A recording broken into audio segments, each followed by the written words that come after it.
Entonces, ¿quiénes de vosotros estuvo ayer en la charla que hicimos con Trent?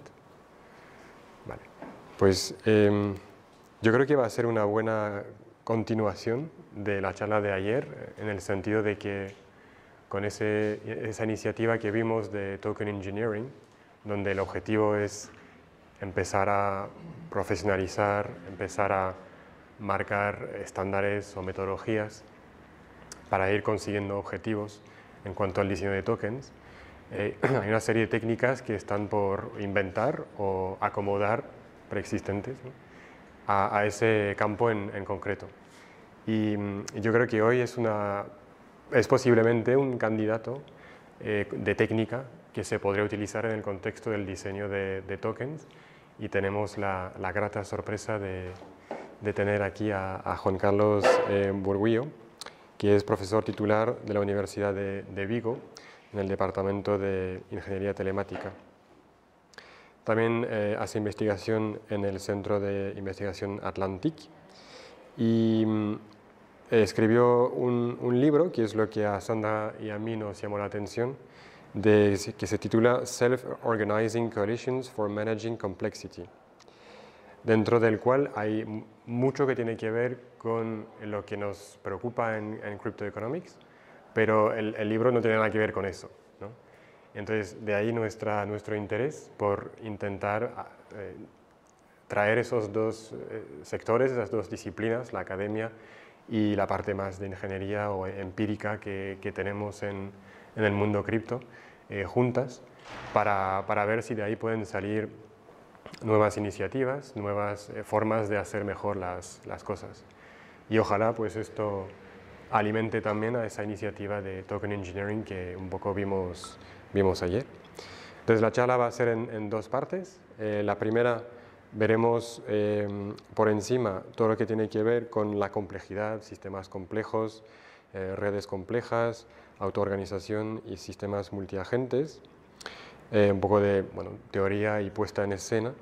Y luego veremos en concreto lo que se llama el Agent-Based Computing Economics, que es una disciplina de investigación y que, si no me equivoco, tiende a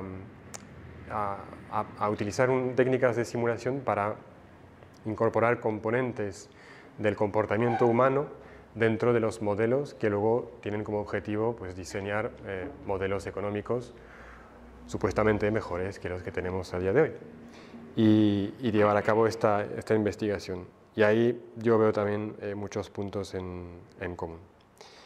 Así que, sin más, os dejo con Juan Carlos.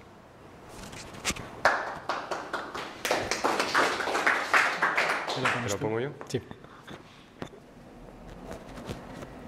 Aquí. Esto lo puedes dejar en tu bolsillo.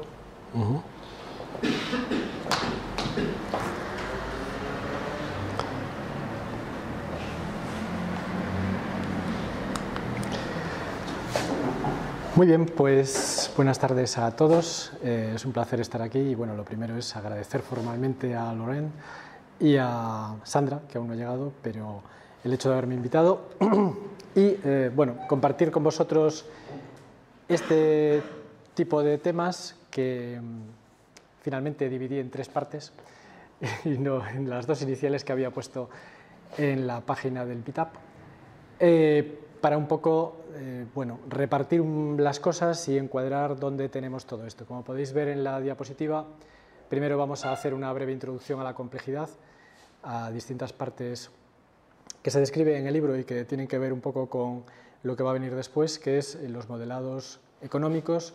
Fundamentalmente se ha aplicado a macroeconomía, pero también a otras partes de la economía, desde bueno, la parte financiera, la parte monetaria, con modelos de agentes, que es una herramienta que se utiliza para pues, modelar, simular, validar, evaluar la complejidad. Vale. Veremos la relación de complejidad y economía en la parte final, que creo yo y espero que tras las dos previas más o menos quede clara. Haré referencia a dos libros clásicos en ese mundo de la economía de computación basada en agentes. Y realmente esta charla para mí, feedback o la realimentación que me proporciona es conocer vuestro punto de vista. Hasta el contacto de Sandra, mi percepción de la criptoeconomía era básicamente a través de las distintas monedas, criptomonedas que hay en el mercado, lo que sale en los periódicos, y no había profundizado demasiado, aunque sí que tocaba algunos temas en algunas asignaturas que imparto, pero no de forma global. La verdad es que eso me dio pie a profundizar un poco más en detalle, pero tampoco es que claramente yo perciba cuál es la relación exacta, o sea que me interesa mucho las preguntas que tengáis y la posible discusión que tengamos al final, por eso lo he puesto en modo un poco más gris, de cuál es la relación entre la complejidad y estos temas y sobre todo qué aplicaciones puede tener a la criptoeconomía. ¿Vale? Creo que sí que las puede tener, pero no son necesariamente obvias a lo mejor en los modelos en los que estamos. Entonces, todo esto parte de este libro que tiene distintas partes y las que vamos a ver en esta la primera parte inicial de la charla, pues están qué son los sistemas complejos, las redes complejas, tiene una parte de autómatas celulares de la que vamos a pasar porque en esto no tiene nada que ver, los sistemas multiagente y la autoorganización. ¿Vale? Hay una parte de teoría de juegos que obviamente tiene muchísimo que ver con criptoeconomía, pero que me voy a saltar porque por lo que me había dicho en su momento Sandra para las charlas previas ya se habían tratado bastante estos temas, entonces asumo que más o menos tenéis unos conocimientos pues relativamente profundos. Hola, encantado. Sobre estos temas y entonces pues no voy a profundizar más en ellos. El resto de partes del libro realmente tienen que ver con la palabra coaliciones, porque está por aquí, es un poco la clave, coaliciones autoorganizadas, que tiene que ver con teoría de juegos, y entonces son aplicaciones en distintos ámbitos, desde algoritmos autoorganizados hasta juegos evolutivos, pero que pues no tienen una relación directa con lo que voy a contar hoy. ¿Vale? Entonces, vamos a ver estas partes y vamos a empezar, entonces, la primera de los módulos, que sería, ¿qué es un sistema complejo? ¿No? Entonces, la teoría de los sistemas complejos se lleva estudiando unas ciertas décadas y especialmente empezó en el Instituto Santa Fe, en Estados Unidos, con diversas personas que lo han considerado desde distintos puntos de vista, está también muy relacionado con la cibernética, y básicamente la cuestión sería un conjunto de partes interconectadas que componen una entidad más grande y donde se aplica eso que ya es muy común, es una cita común, donde el todo es más que la suma de las partes, ¿no?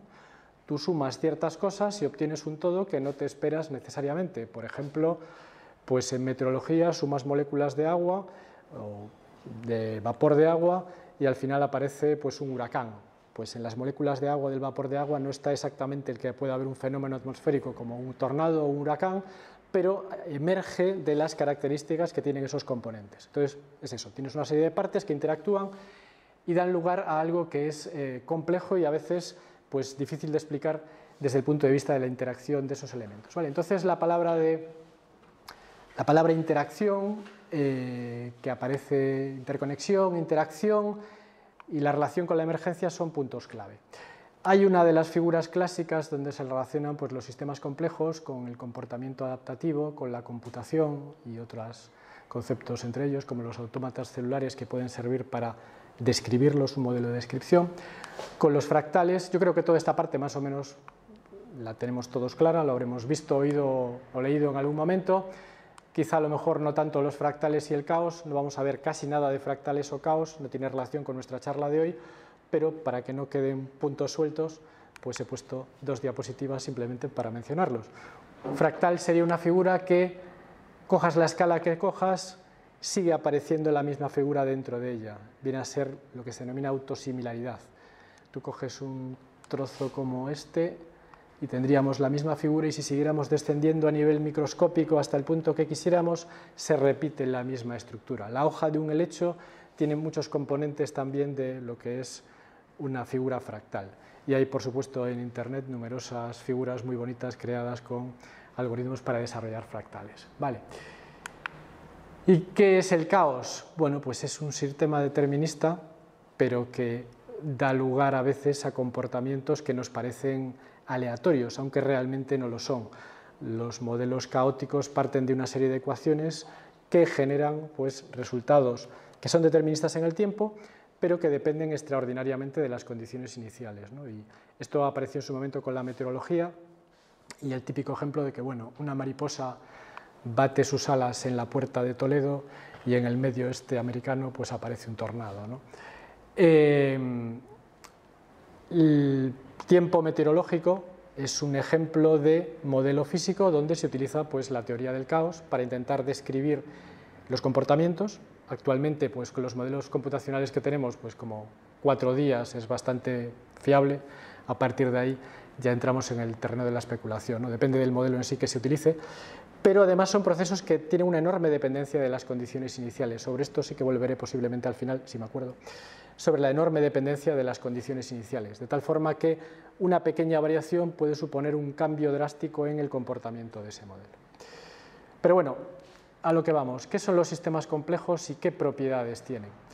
Pues si os fijáis aquí, estas serían a la izquierda algunas de las propiedades características de ellos, y si lo miráis en el mundo de la criptoeconomía o de las cosas que se pueden hacer con criptoeconomía, quizá podemos pensar que se pueden relacionar bastante claramente, ¿no? No linealidad, es decir, algo donde la salida no es directamente proporcional a la entrada ni a la suma de esas partes de la entrada. Realimentación, es decir, el sistema tiene memoria, como la tiene un blockchain, por ejemplo.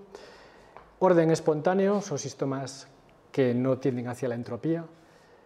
Robustez y control central, esta es la diapositiva que tiene más texto de todas las que probablemente creo que tengo hoy, ¿vale? Pero así por lo menos ubicamos las cosas. No tenemos un control central y por lo tanto el sistema es bastante estable ante cualquier tipo de perturbación. Organización jerárquica con diversos niveles de estructura, múltiples elementos que interactúan a través de interacciones punto a punto complejas con algún tipo de red. Las redes sociales son un tipo de red compleja con distintas características y es lo que vamos a ver un poco a continuación. Y la emergencia, que es otra de estas palabras que mencionaba antes, donde aparecen entidades, patrones o propiedades de la interacción que proviene de esos entes más sencillos.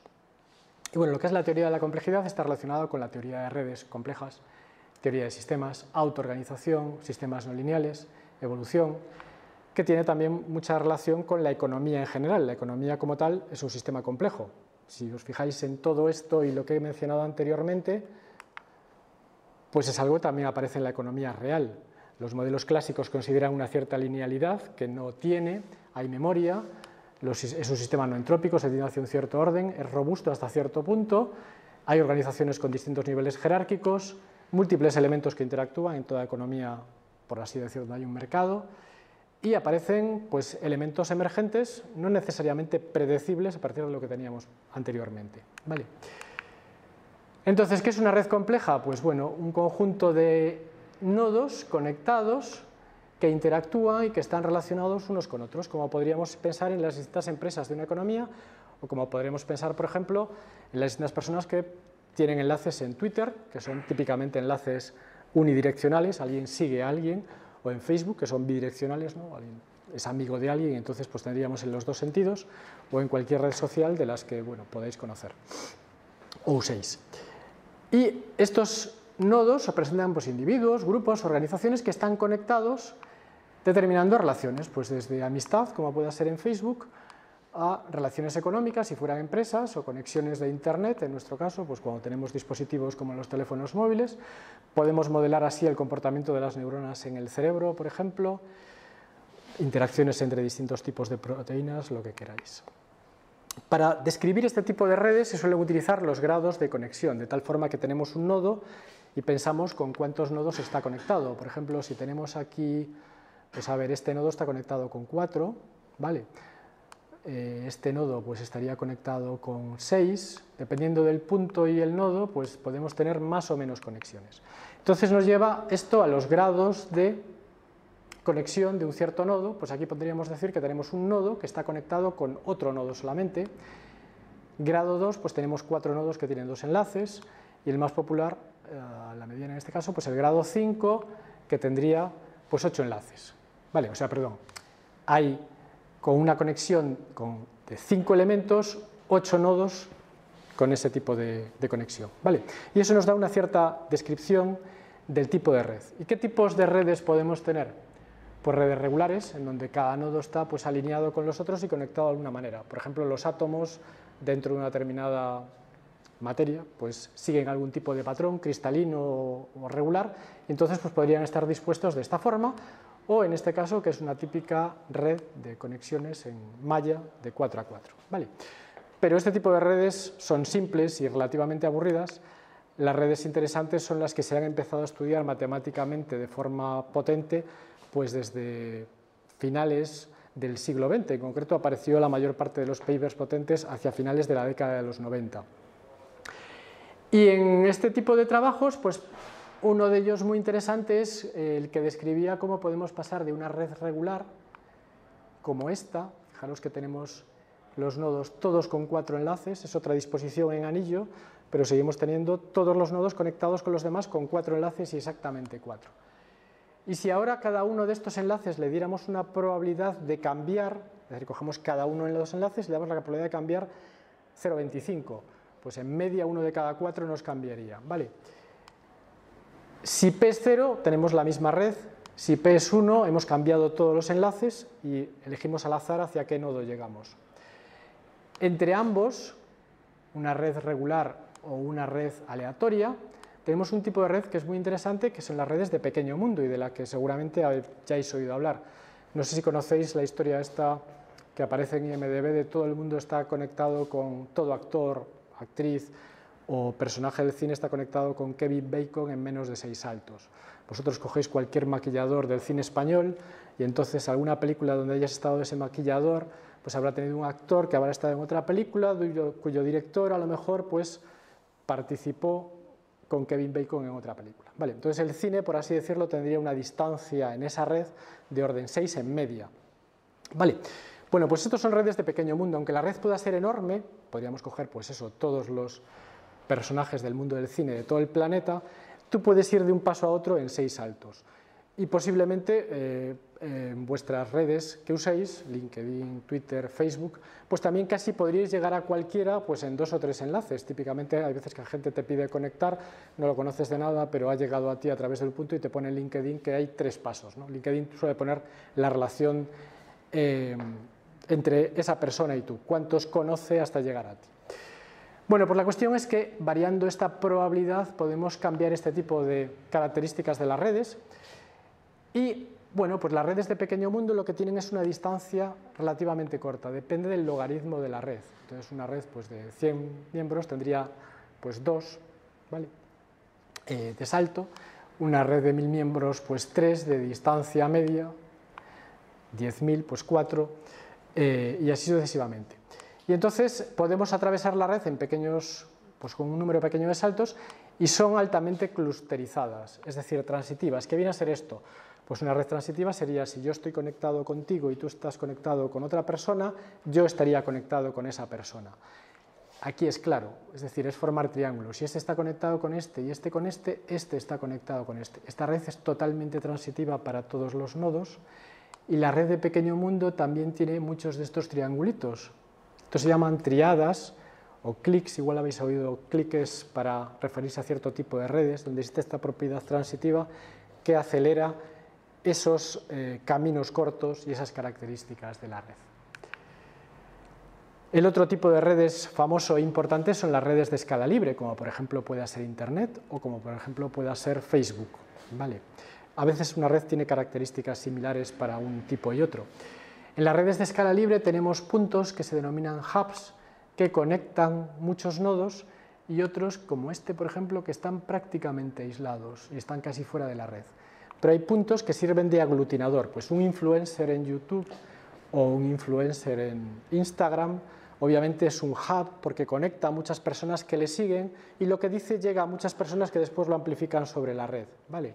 Este otro tipo de redes tienen una conectividad normalmente más baja y son bajamente, o tienen menos clusterización o esas características transitivas que veíamos antes. ¿Vale?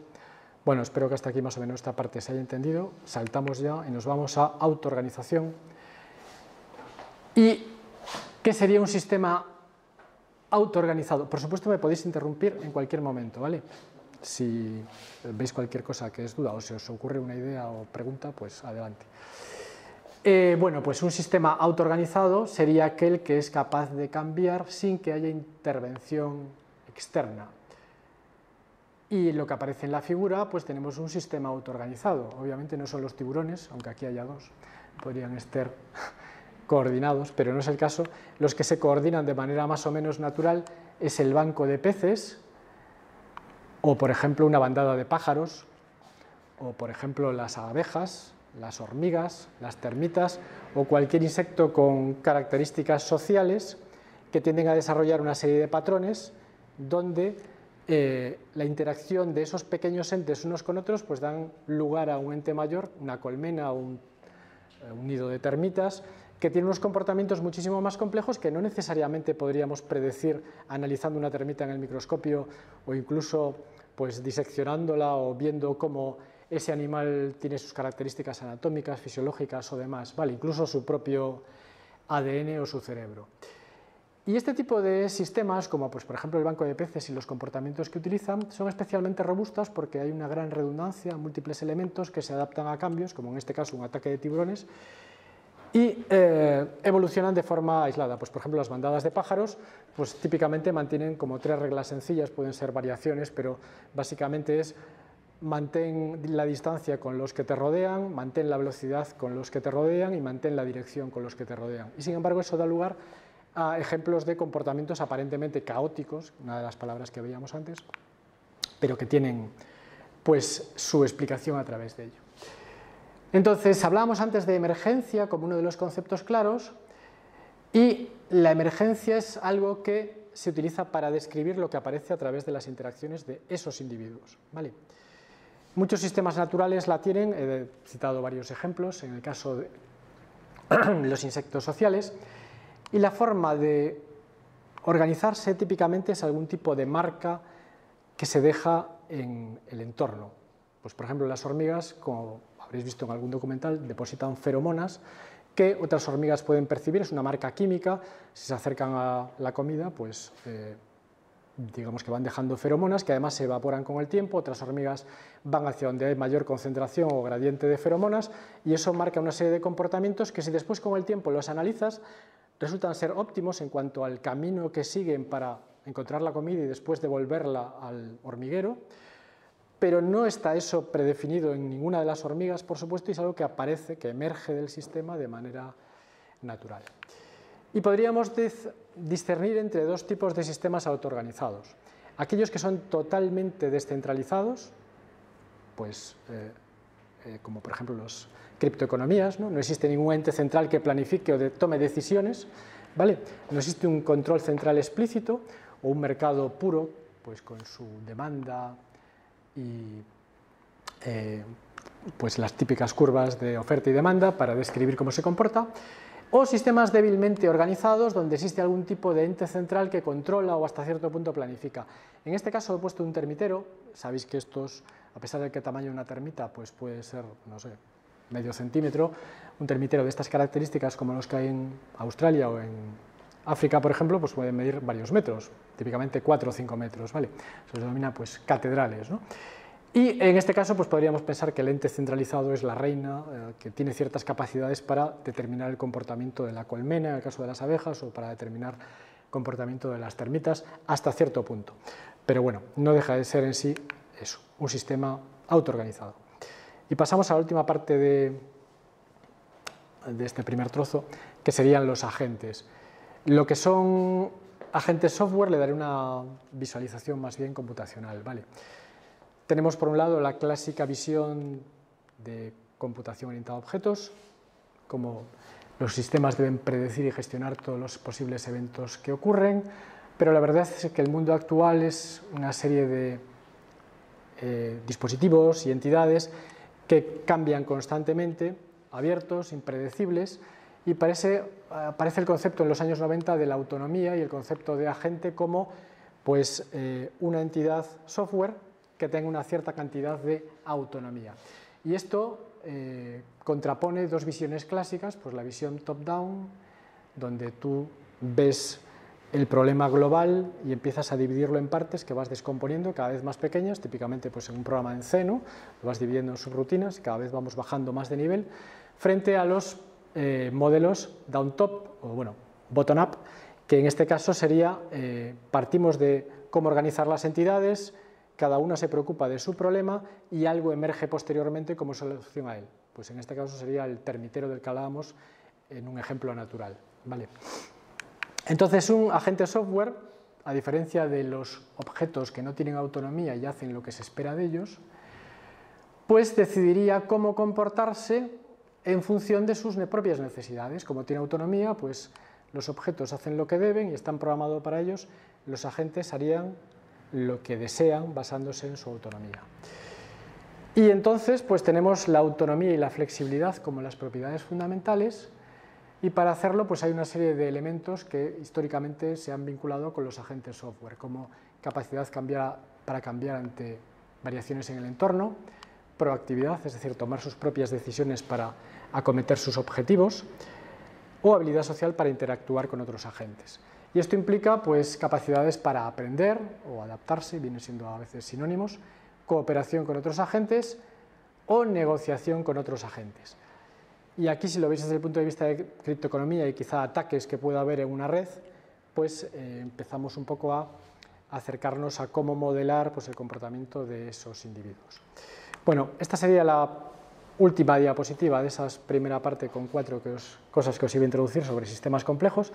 Digamos que los agentes software y el modelado basado en agentes lo que busca es describir los sistemas complejos que estábamos viendo previamente, interacción agente a agente mediante redes complejas, sistemas autoorganizados y que tienen múltiples partes que interactúan. Esa sería la forma de modelarlo y describirlo a nivel software que se ha utilizado pues, básicamente en las últimas 2 décadas. ¿Vale? Pasamos entonces a la parte 2, que sería cómo esto se ha llevado a la economía. Dime, sí. ¿Hipótesis de partida o limitación a ese tipo de herramienta, los modelos basados en agentes, en cuanto a la forma en que se describe la relación, por ejemplo, entre agentes? ¿Hay cosas que no se pueden hacer? No, en principio la idea es que sean tan libres como sus equivalentes del mundo real.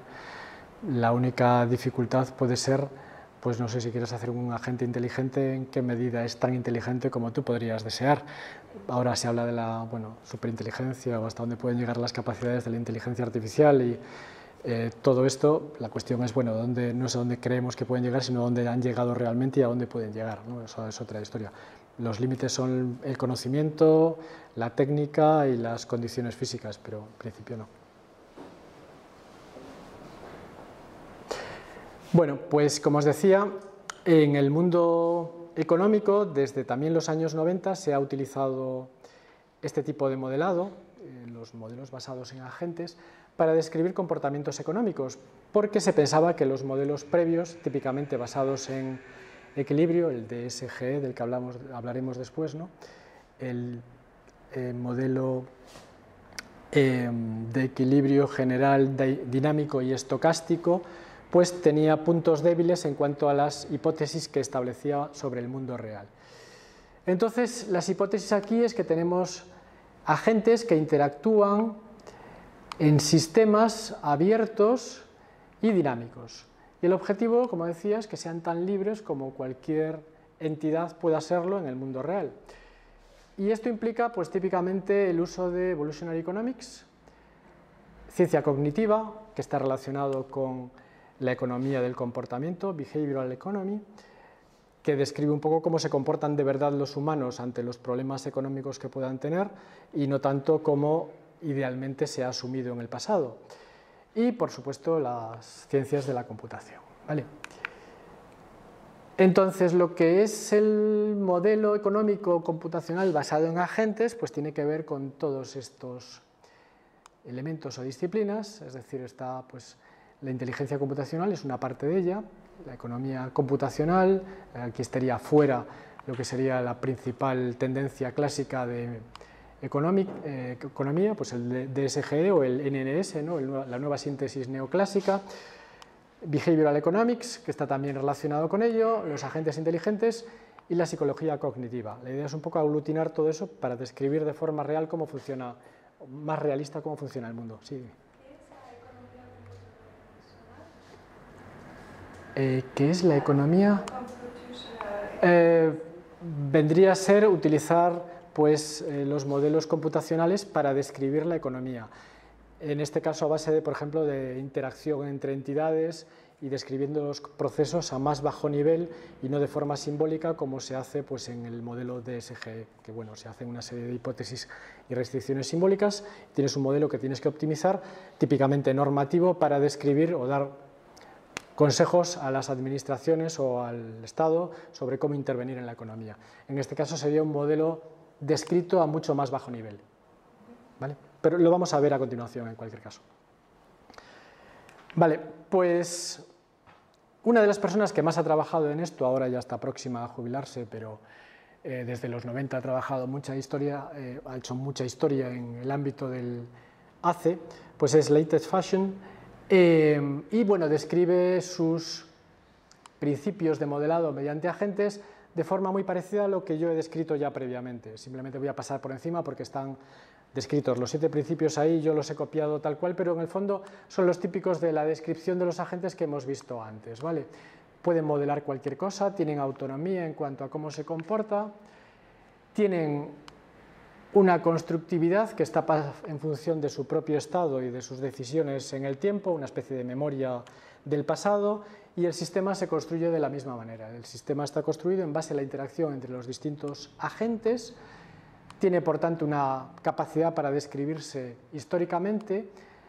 Aquí asume como que es determinista, no tendría por qué serlo, podríamos meter pues, procesos estocásticos dentro de él y no tener que ser estrictamente determinista, pero bueno, ya os digo que en este caso he mantenido su descripción.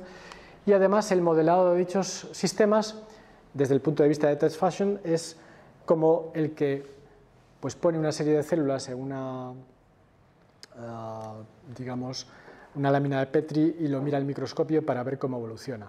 Realmente yo creo que es también muy interesante cambiar las condiciones por el medio, interactuar con el propio sistema y hacer variaciones para ver hasta qué punto, por ejemplo, es robusto ante cualquier tipo de situación. Bueno, pues este tipo de modelado computacional de la economía tiene que ver con establecer y explorar las condiciones iniciales y las reglas de cómo el sistema se comporta. Y aquí volvemos a la palabra que había dicho antes, que es condiciones iniciales. La cuestión es muchas veces una parte difícil de conseguir describir. Imaginaos el estado de la economía en este momento y ahora un segundo después. Para nosotros ha pasado muy poco tiempo, pero a nivel bursátil un montón de operaciones se habrán producido e ¿Tienes una pregunta? O intercambios se habrán producido y entonces es difícil determinar exactamente el estado. Podemos definir un macroestado, pero a lo mejor no de interacciones sencillas, ¿no? ¿Y para qué se puede utilizar esto? Pues, por ejemplo, para avanzar en el comportamiento y en la descripción, en las técnicas, en la comprensión de la economía frente a modelos clásicos, para hacer exploraciones en nuevas fronteras del conocimiento económico, por ejemplo. En este caso, la criptoeconomía claramente sería una nueva frontera, porque es algo que está emergiendo ahora, que no tiene tampoco definidas todas las reglas y que incluso las instituciones se están acercando a ella. Y tiene una parte también muy interesante que, aunque a veces no nos permita demostrar nada porque no dejan de ser simulaciones, sí que nos permite rechazar hipótesis o rechazar modelos o descripciones de cómo pues, un economista puede considerar o ver el mundo real. Si tú le muestras un ejemplo en donde eso falla, ya le has dado un contraejemplo y como tal has rechazado ese comportamiento, ¿vale? Entonces, más que permitirnos demostrar, como sería en matemáticas, lo que nos permite muchas veces es rechazar puntos de vista erróneos. Y bueno, esto históricamente se ha utilizado pues, en las últimas 2 décadas para pues eso, comprender mediante modelos empíricos pues, ciertas propiedades de los experimentos que aparecen y que a lo mejor los modelos clásicos no describían adecuadamente. Para el diseño normativo de cómo hacer pues, políticas o normas para las instituciones, para describir mercados descentralizados y autoorganizados, bueno, pues por cualquier criptomoneda o los análisis y las evaluaciones en criptoeconomía tienen que ver con todo esto. Y, por supuesto, para el desarrollo de herramientas que nos permitan representar, validar, simular, experimentar, contraponer distintos modelos y determinar todo su comportamiento. En este sentido, recordad que uno de los objetivos que yo os pedí al principio es que pensaréis de cómo todo esto puede tener aplicaciones en la criptoeconomía. O sea, me interesa vuestra realimentación respecto a esto. Bueno, y esos agentes que interactúan y que hemos descrito que lo hacen a través de redes más o menos complejas, ¿cómo los podemos describir? Un poco entra en relación con la pregunta de Laurent de qué limitaciones tenemos. Bueno, pues un poco las limitaciones son las que marquen nuestro propio conocimiento del entorno, ¿no?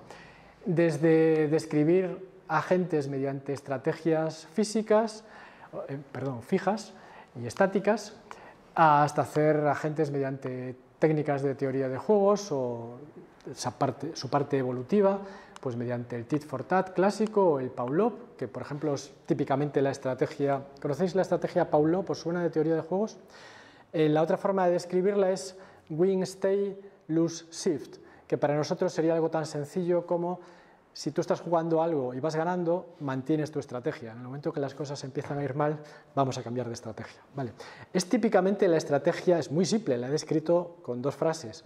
Es la estrategia que utilizan los humanos en la mayor parte de los juegos. Por ejemplo, en piedra, papel, tijera, no de forma determinista, pero si no analizáramos el comportamiento de las personas y además no supieran que lo estábamos analizando, típicamente tienden en media a utilizar Pavlov. Es decir, mientras me va bien, mantengo, y en el momento en que me empiezan a ir las cosas mal, cambio. ¿Vale? Podemos utilizar imitación con agentes o memética. Sí. Sí. ¿Es también la estrategia con más éxito? Pavlov.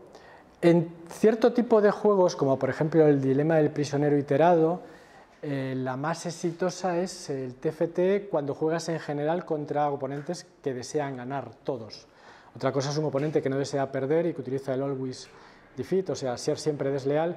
Ese oponente puede empatar o puede ganar, pero no puede perder en el 1 a 1.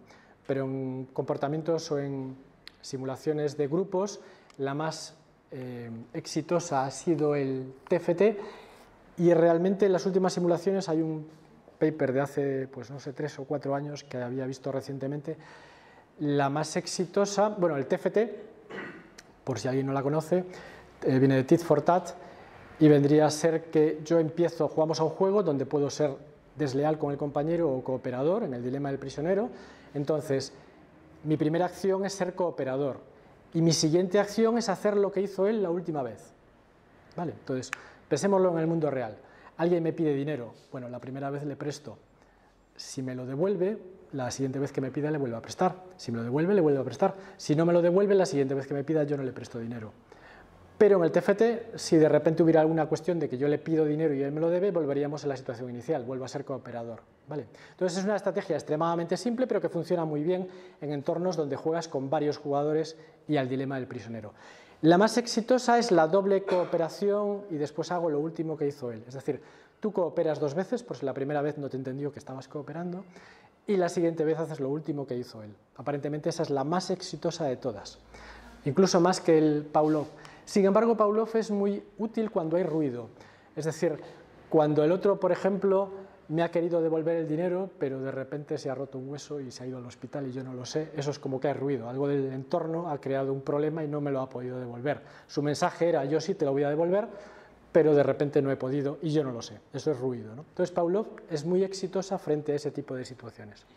Has dicho que el doble, o sea... 2 veces coopero y hago lo que hizo el otro la última vez, aparentemente es la más exitosa. Hay un paper en Jazz, que es una revista sobre temas sociales, donde se analizan un montón de estrategias relativamente simples y algunas muy complicadas, y bueno, esa parece ser como la más adecuada. Hay también una página donde hacen simulaciones. ¿Sí? Y ahí tienen este resultado que me pareció muy interesante. Normalmente la estrategia mejor es lo de copycat, lo llaman, como dices tú, copiar, primero cooperar y después copiar, no el doble. Sí, sí. Pero más alto que 5%, Sí. el error es, yo quería cooperar, pero Sí, es el ruido. otro percibe que no, Sí. que puede pasar en la realidad bastante veces. Ujú. Si este error es más alto de 5%, la mejor estrategia es de engañar siempre. Ajá. Eso lo simulan en esta página, tengo que buscar. ¿Sabes algo sobre esto? Bueno, el dilema del prisionero viene viene de un juego que igual conocéis la historia de Axelrod y el dilema del prisionero y todo esto, o ¿no suena? Bueno, en Estados Unidos en los años 70, Robert Axelrod, que era un científico de ámbito político, aquí me alejo un poco de todo esto, pero bueno, decidió hacer una competición a nivel nacional e invitó a diversos diversos expertos en teoría de juegos, diversos expertos en computación, en física y gente famosa en Estados Unidos a proponer un programa para competir en el dilema del prisionero. Supongo que el dilema del prisionero, si lo conocéis, las dos opciones de ser desleal o ser cooperador, y en función de eso una matriz de pagos y lo que recibes como consecuencia, ¿no? En este caso, pues se propusieron la primera interacción, o sea, la primera vez que se hizo el torneo, me parece que eran como 13 o 19 estrategias. Había algunas que ocupaban pues a lo mejor 1000 líneas de código, y la ganadora entre todas, el objetivo era conseguir el mayor número de puntos sumadas todas las partidas. Cada oponente jugaba contra los otros, si eran 13, pues cada uno jugaba contra los otros 12, y eso se iba repitiendo en los demás, ¿vale? El que conseguía mayor número de puntos, pues era el que ganaba. Entonces, de todas las estrategias, algunas había muy complicadas e intentaban discernir lo que hacía el oponente, la ganadora fue el TFT, que era la estrategia más sencilla, es la primera vez coopero y la siguiente vez hago lo mismo que hizo el otro. Al año siguiente, Axelrod volvió a organizar ese torneo, pero en este caso invitando a gente más o menos famosa de todo el mundo. Por supuesto, estaba el propio TFT incluido, como ganador del año previo, se mantenía, y había también jugadores fijos y otros que propuso la gente. Y el segundo año, nuevamente, TFT volvió a ganar. Digamos que para nosotros en el mundo real es como una regla muy sencilla. En principio, sé cooperador, pero tampoco te dejes llevar por el altruismo si el otro claramente no desea ayudarte, ¿vale? Entonces, en el caso que comentaba Sandra, pues estamos ante que un jugador decide cooperar, el otro a lo mejor también, pero por el medio hay una variación, ruido que se mete en el canal y se cambia, se varía su acción y pasa a ser pues desleal. En ese caso yo lo interpreto como desleal. Claro, todo depende de si estás jugando 1 a 1, si estás jugando 1 a 1 y a la defensiva, pues eres siempre desleal y nunca pierdes, o si estás jugando con muchos para intentar ganar. Creo que en ese caso aparecía, no lo recuerdo ahora exactamente si era una revisión de Axelrod que publicó después en su libro, pero que Pavlov, es decir, el me mantengo mientras gano y si no cambio, era muy útil ante escenarios con ruido. No sé cuánto es el mínimo de ruido, porque también eso puede variar. En el caso que dice ella, pues es el 5%, pero no sabemos si es un juego en grupo o si es un juego 1 a 1. ¿Vale? Bueno, de todas formas, me he ido un poco. Estos serían también posibles escenarios con imitación, de que yo hago estrategias similares a las que hacen otros. Eso ocurre constantemente en la publicidad y en la economía, ¿no? En vez de analizar de una manera completa todo lo que hacemos, pues muchas veces la gente le pregunta a sus amigos qué hacen y a la hora de invertir o en cualquier otro tipo de cosas, pues hacen lo mismo. La moda, los gustos y un montón de cuestiones tienen que ver con la imitación. Podríamos ir hacia aprendizaje reactivo con esquemas como, por ejemplo, Learning Automata, o agentes que se intentan anticipar y hay algún tipo de componente hacia adelante en nuestra visión, pues por ejemplo Q-Learning, ambos son dos tipos de aprendizaje reforzado, o incluso si intentamos ir a más largo plazo y tenemos muchos datos, pues podemos poner hasta Deep Learning si queréis. Y pongo aquí puntos suspensivos porque esto se puede complicar hasta donde se quiera, no necesariamente mejorar los resultados, pero al menos a nivel conceptual sí complicar hasta donde se quiera. ¿Vale? Entonces, ¿para qué tipo de escenarios se ha utilizado esto? Bueno, aquí pongo un ejemplo de Text Fusion clásico, pues por ejemplo, modelar una cierta cuenca de un río y las relaciones que hay entre los granjeros y la ciudad que está al final del río, en cuanto a cómo utilizar el agua para, por ejemplo, regar la tierra y cómo esto influye en los suministros de la ciudad. Entonces, bueno, pues podríamos tener como agentes Aquí los granjeros, pues que tienen ciertas variables que consideran, la ubicación de la tierra, las plantas que usan y demás.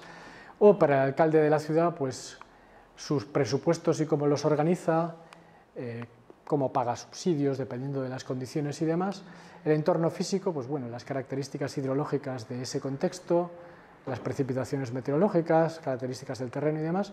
Y después el mercado, que en este caso es lo que tiene que ver con economía, ¿no? Pues los dólares por acre que se obtienen en función de las plantas y el agua que se use en un caso, y después cómo esto llega al mercado de la ciudad y cuánto le cuesta al usuario. Entonces, pues bueno, para todo esto, en un paper en cuestión de hace ya años, establecí una serie de relaciones entre los distintos agentes y todo el contexto para describir cómo este tipo de interacción se basaba, es decir, no es utilizar un modelo matemático con optimización pura basada en una serie de ecuaciones con unas restricciones o hipótesis importantes, como podría ser lo que se utiliza en macroeconomía a veces, sino de una descripción o interacción entre cada uno de los puntos y cómo funciona. También ha trabajado bastante en el mercado de la electricidad y bueno, tiene papers y un montón de documentación además disponibles. Bueno, en todo este tipo de temas, y con esto termino la parte 2, está la validación de la entrada, es decir, para hacer este tipo de modelos necesitas obtener un montón de datos de entrada, como os decía antes, de cuál es el estado de la economía. Si nosotros queremos modelar la economía o la bolsa en este momento, necesitaríamos tener información lo más actualizada posible de cómo está en este momento. Otro problema es la validación del proceso. Los procesos, interacciones y la descripción de cómo funcionan, ¿los estamos haciendo correctamente en el modelo o no? La validación de la salida, es decir, los datos que estamos generando de cómo se va a comportar o cómo se está comportando el precio en este momento se corresponde con la realidad, es decir, las acciones están subiendo o están bajando como los estamos describiendo. Y después, para todo modelo que pretende ser científico, está el hacer predicciones hacia el futuro y que éstas sean correctas, ¿no? Que sería la última parte. Es decir, qué capacidad tenemos para poder predecir a un cierto plazo pues cómo se va a comportar el sistema. Por ejemplo, a nivel meteorológico, como decíamos, pues a 2-3 días, y si no vas a un punto exacto, sino que consideras una zona relativamente grande, pues ahora funciona bastante bien comparado con hace 10 años. Y se va avanzando, pero es una complejidad computacional cada vez creciente para intentar llegar a un día más, ¿vale? Eso puede suponer muchísimas más horas de computación, que dependerá de cuándo la capacidad de los computadores llegue allí y también de la calidad de los modelos que se utilicen. Y esto, como os decía, termina la parte de los agentes basados en economía. Creo que tampoco ha sido especialmente difícil, he intentado evitar cualquier tema técnico y nos pasaríamos a la última parte, que es economía y complejidad, un poco ya para cerrar el círculo, ¿vale? Si tenéis alguna preguntita ahora. ¿Existe algún ejemplo de evolución de un primer modelo, por ejemplo, que habría sido utilizado para estudiar un caso en concreto, pero luego ese modelo puede verse retroalimentado por bien nuevos datos, bien nuevas formas de modelizar los agentes, de alguna forma? La literatura está llena de ejemplos y se están utilizando muchísimo en los últimos años para describir múltiples actividades en la economía en general, desde todos sus puntos de vista, como decía antes, financiero, económico, yo qué sé, desempleo, ocupación, y hay numerosos modelos basados en agentes que intentan describirlo y que van evolucionando con el tiempo.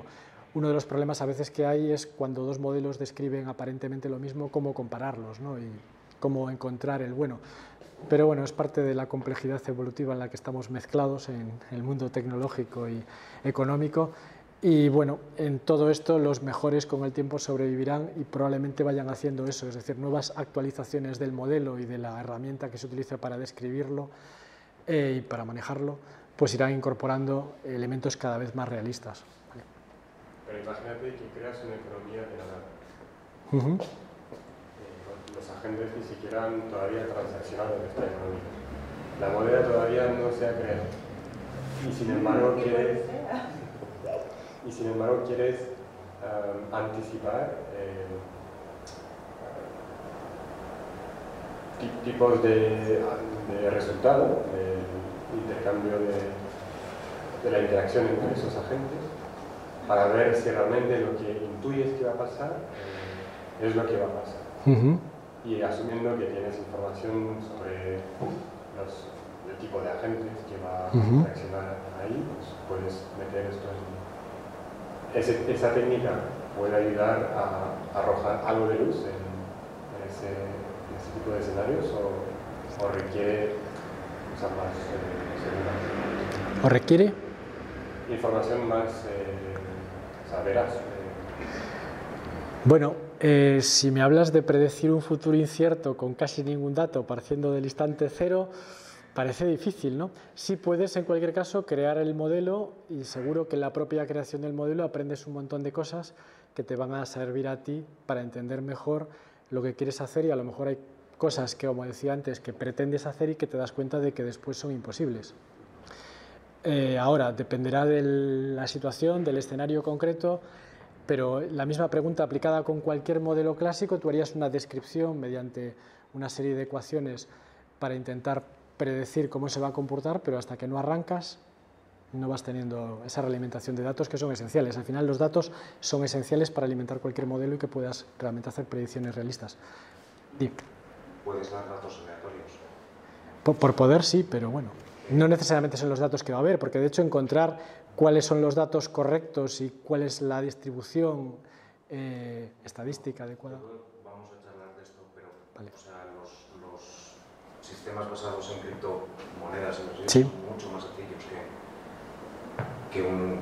Claro. O sea, son tan limitados que lo puedes poner un random, así... Sí, para un escenario, porque además son a veces relativamente deterministas. Entonces, para ese tipo de situaciones, si lo describes bien, sí. Yo hasta ahora he estado hablando de intentar describir la realidad, ¿vale? Esa es la parte compleja. Si Lorama habla de una situación donde tú conoces el problema y lo quieres modelar, si lo conoces y es definido por tus propias reglas, lo tienes. Claro, pero si me intentas decir, bueno, vamos a crear un nuevo tipo de moneda, y esta moneda esperamos que tenga inversores y voy a dedicar el 50% de esa moneda a que la inviertan. Yo me voy a quedar con un 25% y el otro 25% ya veremos en el futuro qué hacemos. Y además tenemos una velocidad de cambio de en vez de 10 minutos como en blockchain, perdón, como en Bitcoin, pues cada minuto. Y esa velocidad la voy variando según, yo qué sé, los inversores o lo que sea. Ese tipo de cosas no las puedes predecir porque depende de múltiples factores. Ahí es difícil poderlo... Bueno, Bitcoin y todo esto es bastante sencillo, pero por ejemplo, ayer teníamos otro evento se llama Token Engineering. Me pasó el vídeo y vi hasta la mitad, hasta que me tuve que ir al avión. Sí. Y un comentario, y también estábamos leyendo de esto también, es que los sistemas de reputación son muy complejos. Entonces, una idea puede ser, imagino que queréis decir esto, si podemos probar diferentes modelos de agentes, como humanos se pueden comportar, y probar sistemas de reputación en este mundo descentralizado. Seguro, el tema de reputación científicamente en los últimos, pues no sé, 10, 15 años ha tenido mucho auge, pero para múltiples cuestiones relacionadas con el comportamiento de los humanos en Internet. Desde eBay, por ejemplo, es un clásico ejemplo donde hay una reputación de cada individuo en función de cómo se ha comportado en las compras y ventas en el pasado, a numerosas cuestiones de tipo de orden social, para describir cómo se comporta la población ante, yo qué sé, pues infracciones de la ley o cualquier tipo de... Todo se ha intentado modelar y además hay una revista, de hecho, que es Journal of Autonomous Systems and Social Interaction, JAS, J-A y 3 S, donde aparecen muchas descripciones de este tipo de cuestiones. Es decir, ha habido muchos modelos que se han incorporado y el tema de la reputación es, yo creo que en los últimos 5 años ha habido un gran trabajo sobre todo eso, es decir, no se parte de cero, hay modelos muy complejos que lo explican. La cuestión al final es lo que tienes en la realidad. Para escenarios donde relativamente es sencillo, pues sí, y si lo creas tú, pues todavía mucho más, está claro. Cuando ya intentas describir la realidad hacia los humanos, que es un poco lo que se ha intentado, o se intenta en la economía para prevenir un nuevo Big Crunch, pues la cosa se complica, no es tan trivial. ¿Vale? Sí, porque lo que es complejo es lo que hablamos todo el rato en este mundo, es de los incentivos. Y tú crees que tienes una idea buenísima, vas a incentivar, por ejemplo, que la gente produzca un contenido bueno. pero obviamente directamente empiezan otra gente a copiar.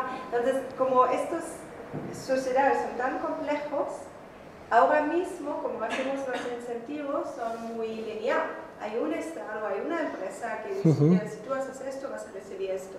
Sí. Pero en los sistemas descentralizados del mundo cripto, la idea es que creamos un token que tiene un incentivo incluido, puede ser un incentivo de valor o un incentivo dentro, un incentivo de no sé, uso o lo que sea, y que este produce un sistema que al final llega a nuestro objetivo final.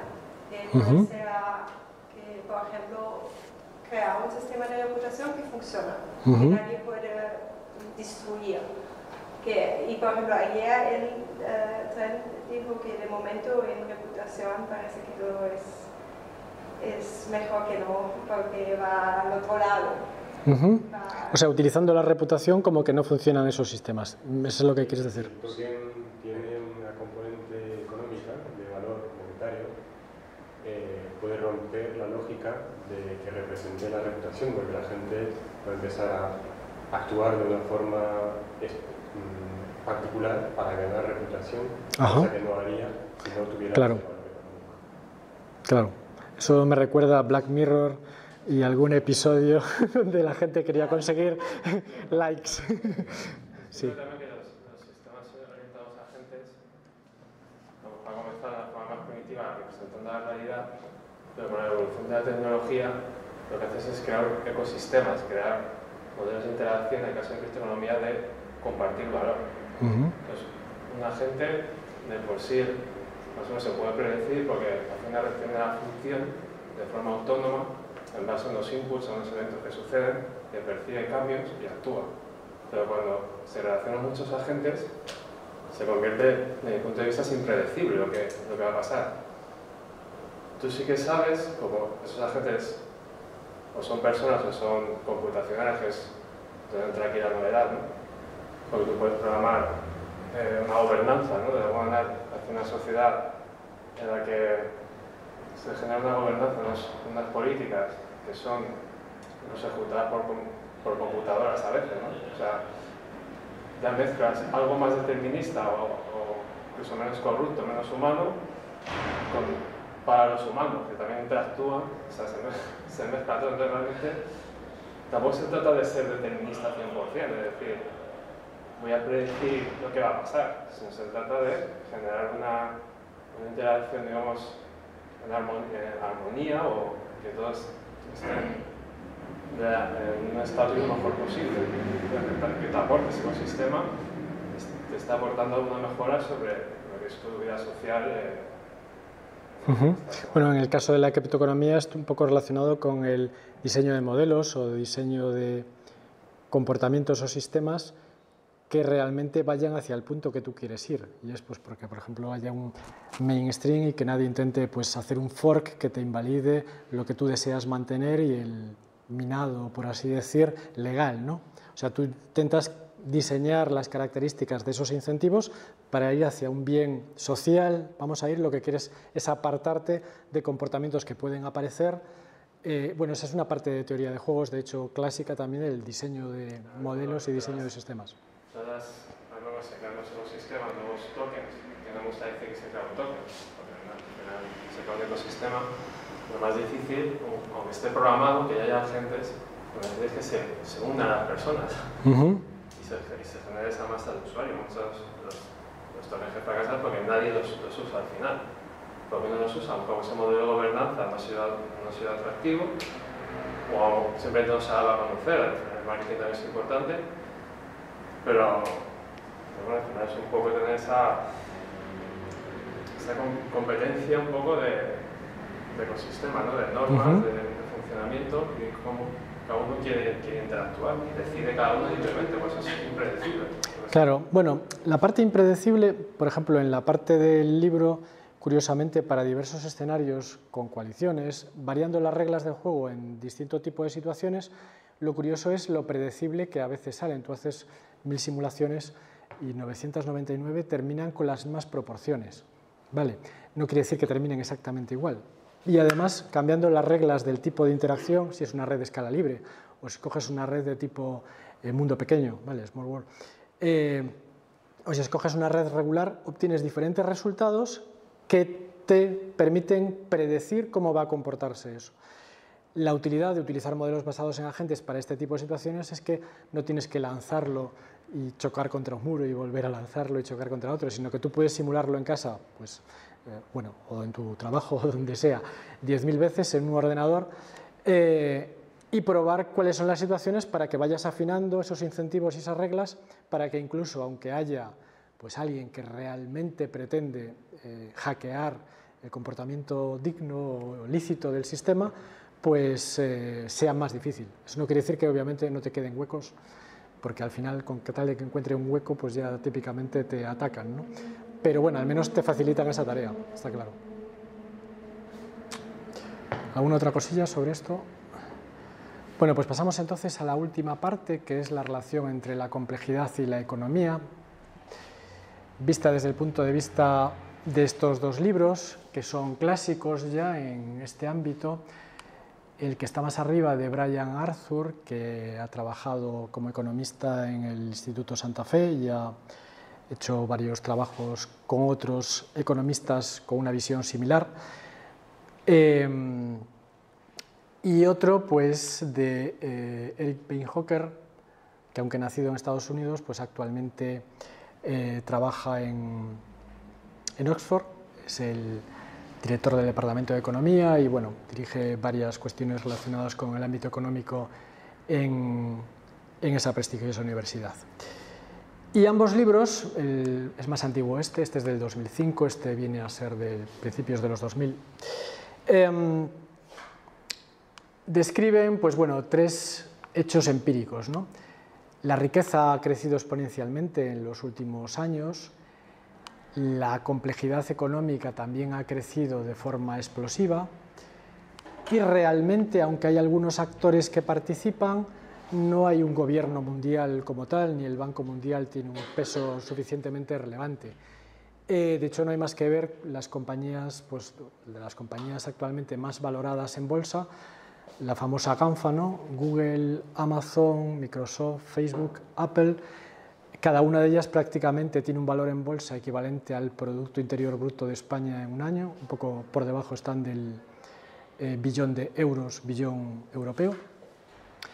Y sumadas las cinco, pues son prácticamente 4 o 5 veces como España, ¿no? Bueno, ninguna de ellas estaba antes de 1995, es decir, han aparecido en los últimos 20 años. Es un mundo donde todo cambia, donde nuevas empresas surgen y otras pues desaparecen, ¿no? En el caso de las redes sociales, pues ha sido un ejemplo, como unas han emergido, otras han desaparecido, y también en el caso de las compañías, bueno, Amazon, en el caso de ventas y demás, pues ha sido un claro ejemplo. Entonces, bueno, esto es una gráfica de cómo ha crecido la riqueza mundial, ¿no? Per cápita, pues este trozo está ampliado aquí y este trozo está ampliado aquí. Estos son datos hasta el año 2000 más o menos. Y veis pues que desde el 1700, con las sucesivas revoluciones industriales, primera, segunda, tercera, ahora estaríamos en la industria 4.0, ¿no? Donde ya se incorpora pues todos los conceptos de inteligencia artificial, automatización, cloud computing, Internet de las cosas y todo esto. La emergencia actualmente de la cuarta industria pues podría llevarnos más arriba de esta gráfica. La cuestión es si esto va a seguir así o en algún momento se va a estabilizar, tomando como datos globales, por supuesto. Y los sistemas de el equilibrio tradicional, básicamente el modelo DSGE que se ha utilizado, esto viene de Dynamic Stochastic General Equilibrium, y el modelo de la síntesis neoclásica, que aparece pues, en el año más o menos 2008, y prácticamente igual que ocurrió en la física en el siglo XIX, pues dijeron este es el fin de la historia económica, ya realmente todo está inventado y con el NNS ya tiramos para adelante para explicar todo. Y bueno, en este caso no fue Einstein como en el mundo de la física, sino fue el Big Crunch y la caída de Lehman Brothers, ¿no? Lo que precipitó que al final no pudieron describir, justo ese mismo año ocurre la aparición del NNS estable y y el colapso de la economía, cuando todo parecía en equilibrio, pues realmente se desequilibra. Y estos modelos, sobre todo, no permiten describir adecuadamente el crecimiento exponencial, la autoorganización a nivel económico y la evolución en innovación. La técnica y la innovación cambian la economía y cambian la sociedad constantemente, con lo cual es muy difícil interpretar lo que está ocurriendo y, sobre todo, predecir sobre un mundo cambiante en continua evolución, ¿no? Igual que hay evolución en el mundo pues, natural, por así decir, la evolución pues, serían los distintos dispositivos y cómo van cambiando, pues desde el primer iPhone hasta los siguientes, o desde el primer teléfono móvil real, no aquellos grandes que existían en la primera generación, sino desde la segunda generación, pequeñitos, han ido cambiando para adaptarse a las necesidades del usuario y hasta donde permitía la tecnología en ese momento, ¿no? Pues esa evolución intenta cada uno encontrar su nicho de mercado y adaptarse a las condiciones tecnológicas. Pues en el 98-99 lo más interesante era tener un terminal muy chiquitito que te cupiese en el bolsillo, por ejemplo, y que te permitía llamar, pero cuando ya tienes que interactuar con él con una pantalla táctil y quieres ver ahí las cosas, pues vuelve a crecer, ¿no? Empiezan a aparecer en los smartphones pues pantallas más grandes, las phablets, bueno, después tenemos las tablets y todo esto, pero digamos que cada uno se adapta a las necesidades tecnológicas y además de demanda del usuario en ese momento según lo que le ofreces. En el 98 lo adecuado era ser pequeño, a partir del 2008 parece que lo adecuado es tener un cierto tamaño más o menos grande, pues en torno a las 5 o 7 pulgadas para un teléfono móvil y después ya otras cosas pues para la tablet. Entonces esto tiene que ver con los sistemas complejos adaptativos, ¿no? Complejo ya sabemos que es la interacción entre muchos agentes y coaliciones. Adaptativo en cuanto que nos adaptamos y evolucionamos con el tiempo para estrategias no necesariamente a corto plazo. Y en cuanto a los sistemas, pues lo que habíamos visto de que los patrones emergen de comportamientos e interacciones simples, ¿vale? Entonces, mientras la economía clásica intenta ir hacia puntos lineales más o menos fijos con atractores, pues por ejemplo la típica curva de oferta y demanda, ¿vale? En función del precio, pues estas curvas se pueden mover, pero más o menos en algún punto se encuentra. La economía,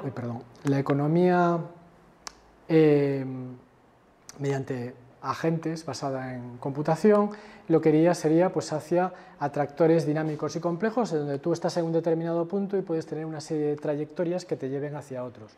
Esto tiene mucho que ver también, por ejemplo, con, aunque es algo aquí móvil, pero tendría que ver, por ejemplo, con los equilibrios de Nash.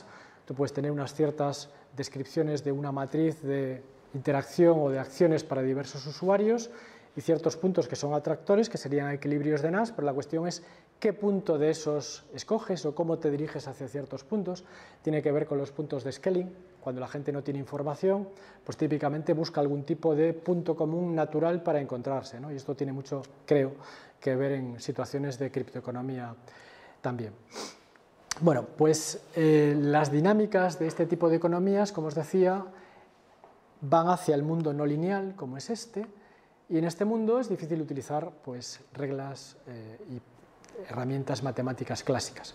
Típicamente lo que se utiliza es simulación y los agentes son la forma de resolverlo. Entonces hay una tabla que tomé prestada de Beinhocker sobre la comparación entre la economía tradicional y la basada en agentes frente a diversas situaciones. Entonces yo creo que ahora, tras lo que he contado antes, todo este tipo de cosas que aparecen ahí deberían entenderse. Esta es la segunda diapositiva con bastante texto, la primera fue al principio y ahora estamos ya muy cerca del final.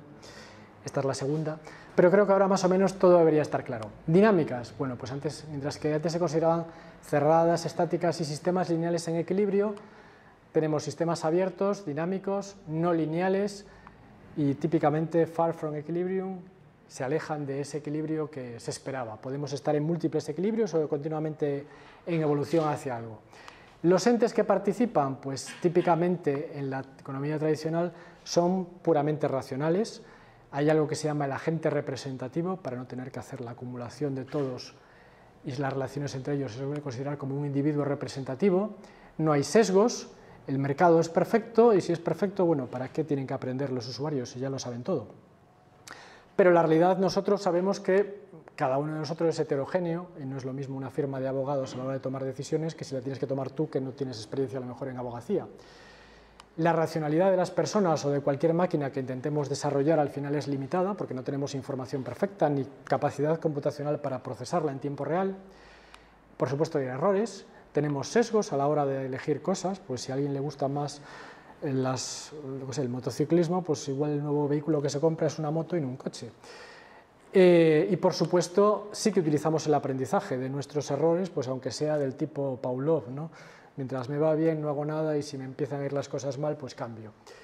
Las redes, pues en el modelo clásico los agentes interactúan a través de mercados. El mercado es el mecanismo de interacción, mientras que en las redes, en los sistemas ACE, pues la idea es que tenemos interacciones entre agentes que son explícitas, pero esos agentes, recordad que no tienen por qué ser un individuo y otro individuo, puede ser un individuo y una organización, un individuo y un clúster de organizaciones, una coalición y otros individuos, cualquier tipo de ente que representamos mediante estos agentes. Aparece respecto a la emergencia, pues bueno, esto se trata como la parte micro y macro, son disciplinas distintas en el mundo de la economía tradicional, mientras aquí la parte micro es la que genera la macro, a partir de las interacciones de los entes sencillos aparecen los patrones globales.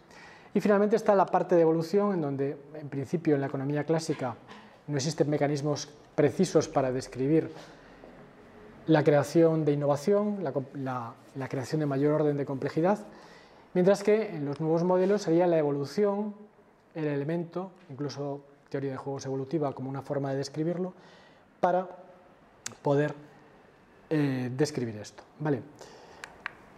Sería esto lo tomo del libro de Beinhocker, El fin de la izquierda frente a la derecha. Adam Smith considera pues, el mercado gestionado por individuos autointeresados, pero que a través de él pues, se producen resultados sociales útiles. La izquierda, por el contrario, considera que el mercado lo que hace es degradar a los humanos, que por naturaleza son cooperativos y altruistas, y los lleva hacia ser egoístas, y que el Estado es la forma de conseguir esa justicia social.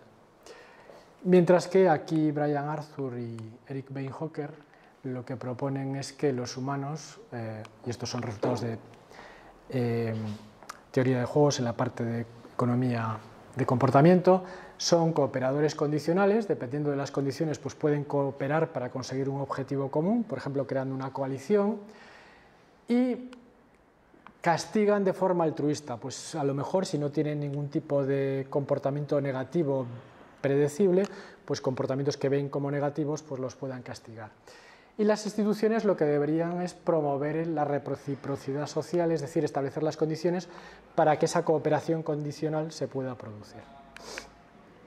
Entonces, en las relaciones entre mercados y estados, pues mientras los modelos tradicionales conservadores consideran los mercados como mecanismos eficientes para organizar recursos, el modelo, la visión progresista sería que los mercados son algo malo pero necesario que no produce distribuciones justas. Entonces, cada uno de ellos da lugar a una visión sobre el Estado.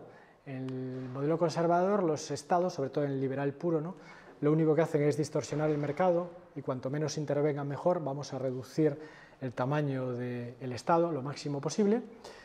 Para el modelo progresista, los estados serían esenciales para proteger a la gente frente a fallos en el mercado, y la visión es diferente en el modelo complejo. Los mercados no son perfectos, pero pueden ser útiles para crear riqueza, y los estados tienen que actuar un poco como diseñadores de ese sistema económico y social para establecer las reglas que permitan al mercado crear esa riqueza. Entonces, penúltima diapositiva. ¿Qué podríamos sacar como conclusiones quizá para el futuro? Bueno, la idea de en un sistema complejo predecir y controlarlo es una ilusión. Vale, podemos anticiparnos hasta cierto punto y cuanto más complejo se vuelve, más difícil es predecir a más largo plazo. Y lo vemos actualmente en donde, bueno, lo típico que se dice es que el mundo cambiará, es una frase anónima que circula por ahí, más en los próximos 20 años que en los últimos 2000, a nivel social, organizativo, económico y en muchos aspectos, ¿no? utilizar el comportamiento humano y lo que se sabe a través de psicología y cognición en el comportamiento de los modelos económicos, crear las instituciones adecuadas, las condiciones adecuadas a nivel institucional para esta evolución de la economía, y tecnologías y disciplinas como la simulación, el análisis de los datos, que actualmente, pues como sabéis, tiene una gran importancia. Muchas veces se habla de la emergencia de la inteligencia artificial. Bueno, los paradigmas de inteligencia artificial tampoco es que hayan cambiado tanto, lo que hay ahora es sobre todo una aplicación de la inteligencia artificial a datos, es decir, se utiliza para análisis de datos. Entonces, el análisis de datos ha aparecido como algo muy importante, temas como Big Data y demás, y son claves para intentar entender la realidad, prevenir crisis y, por supuesto, expandir el conocimiento. Y con esto termino mi parte 3, quedaría la última parte, un poco será que vosotros me deis vuestra visión de cómo todo esto se puede utilizar para el escenario criptoeconómico y sus posibilidades. Así que bueno, gracias.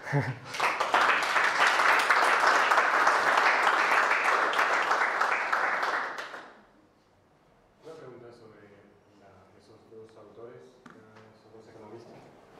¿En qué se basan para justificar que sí o sí hace falta una institución como un gobierno para crear instituciones para poner algún tipo de regulación para que los mercados funcionen, o que los participantes... Es una pregunta natural para un criptoeconomista, ¿verdad? Donde lo que se trata es de aislar o independizarse de lo que es el concepto de Estado, tener interacciones uno a uno y que eso fluya de manera natural y autoorganizada. En este caso, mira el Estado como la creación de una moneda. Cuando tú creas una nueva moneda, pues supongamos el Lorgan o el LMS, pues tú actúas como Estado, tú decides las reglas que quieres imponer, el Estado serías tú. Estableces las condiciones para que esa moneda tenga inversores y tenga utilidad. Utilidad desde el punto de vista de, yo que sé, pago por trabajo o pago por uso, ¿vale? Que se utilice pues, el token para ciertas cosas o que si alguien trabaja para ti, tú le pagas en tokens y eso tenga utilidad. Entonces tú decides cuáles son las condiciones, el escoger las condiciones adecuadas un poco, y los incentivos, relacionado con tu pregunta, determinará el éxito o fracaso en la competición con las otras 400 criptomonedas que hay en el mercado. Sí, yo veía la alternativa a tener un tipo de gobierno es a que todo podría funcionar con los incentivos. Es decir, que tú puedas, no decir matar a alguien, pero infringir el código de la circulación o cualquier otra cosa, pero hay consecuencias económicas para todo. Y es algo que vemos que con Bitcoin funciona muy bien. No, yo es que veo esta conversación recurrente, eso ya existe. O sea, ya tienes incentivos, ya tienes una criptomoneda que funciona de puta madre, que es euro. O sea, ya está. No es una criptomoneda. Bueno, no es cripto, pero ya es un token. O sea, ¿pero qué existe? El euro, el dólar. Y ya tienes incentivos en la economía real. O sea, ya existen reglas. O sea, no hay tanta... lo que veo de utilizar la tecnología de cripto es para facilitar lo que ya hay. Pero, o sea, ya existen muchas interacciones entre humanos que no tienen por qué ser cripto. O que, bueno, sí, son... A ver, que no... Todo esto depende de la existencia de una autoridad central. Ya, pero... ya está, ya la... O sea, creo que ya está. Bueno, la cuestión es si lo podemos diseñar de otra forma. Sí, pero ya la estamos diseñando de otra forma todo el rato. O sea, ahora cambiamos de presidente de gobierno, ahora cambiamos las leyes... Las reglas del juego no van a cambiar, o sea, también los peones que actúan en este juego. Cambiarán. O sea, mira, cambia el plazo, pon 1000 años en vez de 1. Cambia, evoluciona. Seguimos en el más después. Pero lo que me interesa es saber si hay algún elemento racional teórico para justificar eso. Bueno, la primera cosa, estos libros son previos al 2005. El artículo de Satoshi aparece en el 2008, ¿puede ser? son previos, ¿vale? El tema bizantino no estaba resuelto. Es importante porque yo me estoy basando en una serie de descripciones de, sobre todo, modelos que se utilizan en la macroeconomía y en la economía real para intentar sustituir las descripciones que hay. Aunque aparezcan las monedas cripto y se utilicen para cierto tipo de escenarios y proyectos sean muy interesantes, en la economía real la gente cobra en euros o en dólares y demás, y a corto plazo pues a mí me preocupa más, por ejemplo, que el euro colapse a que colapse el Bitcoin o incluso el Ether, particularmente, y supongo que la mayor parte de las personas en este país o en cualquier otro también, no de forma particular a algunos que puedan tener mucho dinero invertido ahí, pero es decir, son situaciones que yo he descrito para la economía real. Tampoco es que yo esté al 100% en la visión esa, es decir, digamos que en la primera parte describí sistemas complejos, la parte que tenía que ver conmigo y en el libro, pero después me aparté porque además me parece interesante el tema de agentes aplicados a la economía real. Curiosamente, cuando contactasteis conmigo, empecé a ver más las posibilidades para utilizar también en la criptoeconomía. Ahora, teniendo en cuenta que esos libros son de 2005 y todo esto aparece y empieza a conocerse y a hacerse popular, pues no sé, bueno, empieza desde el 2010, pero a hacerse popular pues el 2015, 2016, ¿qué utilidad puede tener? Bueno, en este caso el Estado es el diseñador de esa criptomoneda, la empresa o la persona que decide diseñar una nueva con unas reglas nuevas para favorecer eso. Entonces la cuestión es, bueno, tampoco hay que reinventar la rueda constantemente, hay cosas del pasado que habrán funcionado bien, que a lo mejor se pueden reutilizar e incorporar aquí. Hay un montón de cosas de teoría de juegos evolutiva, no evolutiva, o computacional o de comportamiento que se puedan utilizar, y la idea es cómo escoges los mínimos elementos también para no complicar excesivamente tu moneda y las interacciones, esa herramienta que tienes que implementar. Cuanto más complejo sea todo, más herramienta también tendrás que programar, más facilidad de hackeo y todo este tipo de situaciones. La idea es simplemente mantenerlo con la mínima complejidad posible, pero no menos. Entonces, en estos momentos probablemente eso sea un arte, no una ciencia, pero el cómo se haga, tú en este caso, si tú desarrollaras una nueva criptomoneda, tú harías como Estado para esa criptomoneda, claro. En las reglas, me refiero a Estado, en las reglas que aparecían ahí al final de la penúltima diapositiva. Yo he escrito un libro que se llama Agentes Abrazadores, un ensayo que vincula, desde un punto de vista muy filosófico, vincula la parte de cripto con la parte de orientación a agentes. ¿Se llama, perdona, agentes? Agentes abrazadores. Vale. Entonces, yo, un poco la teoría también es que, como comentaba él, que bueno, desde el punto de vista histórico, ¿no? Cuando éramos primitivos, pues éramos ya agentes, ¿no? Cuando ha ido evolucionando la tecnología, se han creado mercados, la sociedad se ha organizado de una manera basada en la centralización, porque en cierto punto a lo mejor no había otra forma mejor de tener una armonía y una evolución. Eso nos interesa a los mercados, unimos mucha gente, crear ciudades, unir a las personas y tenemos esas nuevas capacidades. Ahora la tecnología ha evolucionado más y podemos descentralizar. El nuevo paradigma ahora es si mejoramos. Ahora mismo pensar en cómo estamos organizados, si lo mejor que tenemos ahora es estar centralizados en un banco central que es seguro que es corrupto, tener políticos que seguro que son corruptos, o definir unas normas de relación en las cuales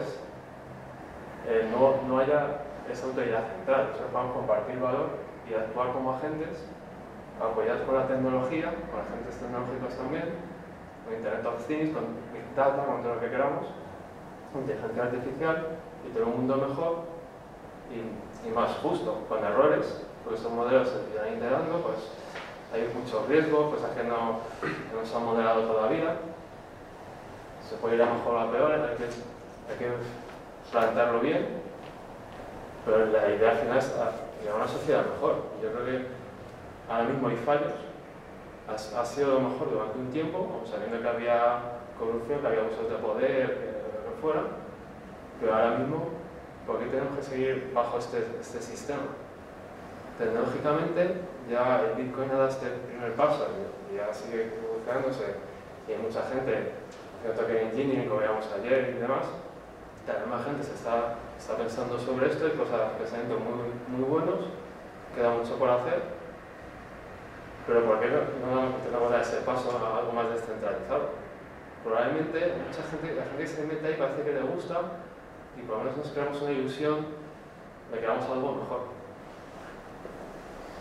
Yo creo que es un poco... Esperabas un poco de feedback, yo voy a llevar un poco al terreno de la pregunta que hacías sobre el tema de la economía basada en computación, en agentes y el tema cripto y de la ignorancia, para que me digas lo que relación a eso. Yo me parece que si es una herramienta que puede ser útil, al final cuando estás hablando de gobernanzas, estás hablando de más cosas que no son economía, que son temas sociales y temas de personalidad, quizás en los circulitos estos que comentabas, aplicada la ciencia de la complejidad en economía son esos, pero aplicada a nivel de sociedad, o sea que incluir alguno más, pero a mí sí me parece que puede ser una herramienta útil, que las condiciones iniciales las tiene, porque las marcas tú.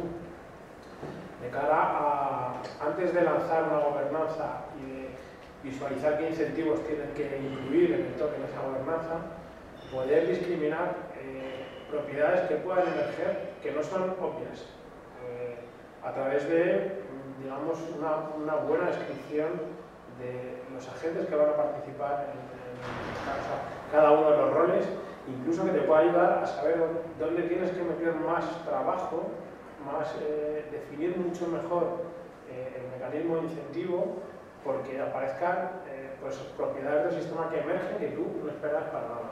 Yo esa sí es la utilidad que veo desde la ignorancia. O sea, en la fase previa de poder pensar cómo es una gobernanza, poder utilizar herramientas que te permitan testear fallos a priori, y yo sí creo que el tema de la economía es eso. O sea, podemos tener bien descrito la gente a nivel de economía cómo se comporta, a nivel pues, de méritos, de meritocracia, a nivel de otras cosas, a lo mejor no lo tenemos tan descrito. Pero para mí sí es una herramienta casi necesaria a la hora de plantear gobernanza. O sea, sería una herramienta para simulación de ese escenario y comprobar cómo se comporta, ¿no? Para conocer en definitiva, cuánto sabes de cada uno de los distintos stakeholders que van a poder estar jugando y para que esto hacemos algo más. Yo sí que lo veo enfocado ahí, pues una lotería. No, yo coincido contigo, pero... Realmente, nosotros hemos aplicado ciencia de la complejidad en intentar visualizar cómo pueden evolucionar tecnologías en el ámbito de... Trabajabas con... Sí. También trabajabais en lo mismo en Repsol. Entonces, al final dependía mucho de cómo eras capaz de describir tú a los distintos players en un mercado, y al final salían cosas de pequeños cambios en el sistema que te llevaban a otro nivel absolutamente distinto. Yo creo que este tipo de simulaciones sí que te pueden llevar, y no estoy de acuerdo con lo que decíais de que no tienes las condiciones iniciales. Sí, las tienes tú y las puedes tocar las veces que quieras. Y puedes hacer infinidad de simulaciones, incluso te permite saber antes de poner algo en el mercado cuáles son las condiciones iniciales. Es que en ese caso tú puedes definir cuáles son las condiciones iniciales que vas a configurar después. Es distinto cuando tú intentas predecir la economía real, que es complicado conseguir el estado. Yo soy un ignorante en esto y lo que no me es que puedas predecir nada. Ahora sí puedes entender. Y puedes entender de partida, y más cuando tú partes de cero. Esta es, igual que veo esa utilidad, veo el análisis de potenciales gobernanzas que se estén marcando en potenciales proyectos. Nos dicen que tenemos que ir terminando. No sé si queréis alguna otra pregunta. Creo que esto cierra a las 9 y deben ser, sí quedan 5 minutos. ¿Cómo de evolucionado está este? O sea, ¿lo usa el Banco Central Europeo? ¿Lo usa el Fondo Monetario Internacional? ¿El sistema de gente? Sí te puedo decir que, por ejemplo, Paul Krugman o Stirlitz sí que van en sus líneas de crítica hacia los modelos clásicos y piden el cambio hacia otro tipo de alternativas. Aparentemente en este momento la única alternativa para intentar describir la complejidad son los modelos ACE, ¿vale? Pero bueno, tienen también sus problemas que poco a poco se tienen que ir resolviendo, como pues sobreparametrización, intentar describir condiciones iniciales, comparaciones entre distintos modelos, pero bueno, es el principio también. De todas formas, ya os digo, para mí la parte interesante es, quizá en la realidad es complicado y con el pensamiento y la visión clásica económica llevará a lo mejor una generación cambiarlo, pero en el mundo de la criptoeconomía que está emergiendo y donde además hay, pues sí, economistas, pero que tienen una visión computacional del tema y criptográfica, parece como anillo para el dedo, la verdad. Ayer hablábamos de que para testar chips tienen programas, tienen el CAD, un CAD para meter los inputs y lo pones a ver cuándo estalla el chip, por ejemplo. Aquí imagina una criptomoneda o lo que sea para alquilar coches o para alquilar barcos. Y tú tienes varios agentes, tienes un dueño de un barco, tienes un dueño de 10 barcos, tienes una persona que solo alquila barcos una vez, o tienes otro que alquila 10. Los pones a jugar y dices, vale, ¿cuántos se me unen? ¿O cuántos se me arruinan? Si lo dejo funcionando mucho tiempo, ¿se quedará un solo jugador con todos los barcos, con todos los coches? Eso es importante antes de diseñarlo. Claro que o sea, a lo mejor no quiero que todo el mundo, ¿sabes? Quiero que por lo menos todo el mundo tenga un barco o un coche. Que nadie se me arruine. Que no haya un solo jugador que se me quede con todo el... Sí, sí. Eso es fundamental. Y no existen las herramientas, ¿no? Yo, por ejemplo, ahí, Pero eso me parece, nos tenemos que ir viendo. me parece más útil identificar qué características de los agentes son las que hacen